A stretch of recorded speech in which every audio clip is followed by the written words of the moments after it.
អូនមកសាបងស្រួលមួយផ្លែត$1400ខ្ល้ายជាលុយខ្មោចបរិមម្នាក់បានចូលទៅរកសេវាកោសជប់ម៉ាសានៅហាងម៉ាសាមួយកន្លែងលុះចូលទៅដល់ត្រូវនារីម៉ាសាតម្រូវឲ្យដោះខោអាវនិងកាបូបលុយដាក់ទុកក្នុងថតទូក្នុងហាងដើម្បីសុវត្ថិភាព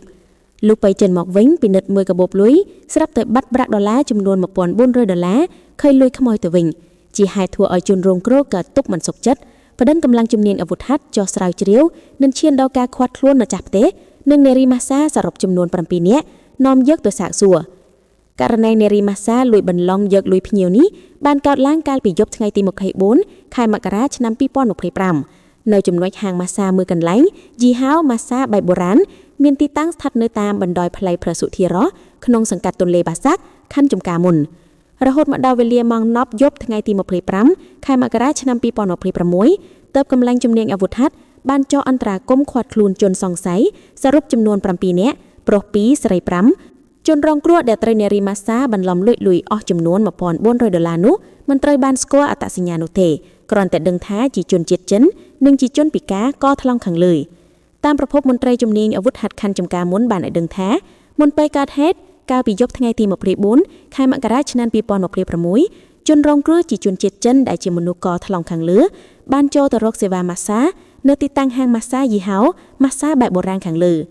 នៅពេលចូលទៅដល់នារីម៉ាសានៅក្នុងហាងបានណែនាំឲ្យជនរងគ្រោះដោះសម្លៀកបំពាក់និងទុកល្បឺមានតម្លៃនៅក្នុងថតទូសុវត្ថិភាពមួយកន្លែងដែលមានសោចាក់ពីក្រៅនិងប្រគល់ឲ្យជនរងគ្រោះជាអ្នកកាន់សោទៀតថងរួចចូលទៅម៉ាសាតាមធម្មតាប្រភពដដែលបន្តថាលុះក្រោយពីម៉ាសាចប់ជនរងគ្រោះបានយកសោទៅបែកថតទូយកសម្លៀកបំពាក់មកស្លៀកពាក់រួចយកកាបូបលុយនិងរបស់របរមានតម្លៃរបស់ខ្លួនមកវិញហើយក៏បានចាក់ចេញពីហាងទៅស្រាប់តែក្រោយមកជនរងគ្រោះបើពិនិត្យមើលកាបូបលុយរបស់ខ្លួនទើបដឹងថាបានបាត់លុយដល់ទៅ$1400និងឃើញលុយខ្មោចទៅវិញទើបប្រញាប់ទៅដាក់ពាក្យបណ្ដឹងសុំអន្តរាគមន៍ពីមន្ត្រីជំនាញអាវុធហត្ថតែម្ដងក្រោយទទួលបានពាក្យបណ្ដឹងខាងលើនៅវេលាម៉ោង10យប់ថ្ងៃទី25ខែមករាឆ្នាំ2026ទើបកម្លាំងជំនាញអាវុធហត្ថបានចុះអន្តរាគមន៍ឃាត់ខ្លួនជនសង្ស័យសរុបចំនួន7នាក់ប្រុស2ស្រី5ព្រមទាំងបានធ្វើការឆែកសេក្នុងហាងបានរកឃើញក្រដាសប្រាក់ដុល្លារคล้ายៗលុយសែនមើលថងខ្មៅ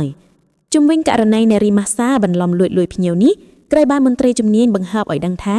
តាមពិតទូសុវត្ថិភាពដែលនារីម៉ាសាណែនាំឲ្យភ្ញៀវដាក់សម្លៀកបំពាក់និងរបស់ទ្រព្យសម្បត្តិមានតម្លៃព្រមទាំងមានសោចាក់ពីក្រៅនិងប្រគល់កូនសោឲ្យភ្ញៀវកាន់ដោយខ្លួនឯងទៀតនោះតាមពិតនៅពីក្រោយគឺជាជញ្ជាំងជាប់ផ្លូវដើរខាងក្រៅផ្ទះនិងថែមទាំងមានប្រឡោះអាចបើកបានទៀតដែលត្រូវបានក្រុមជនសង្ស័យច្នៃធឿ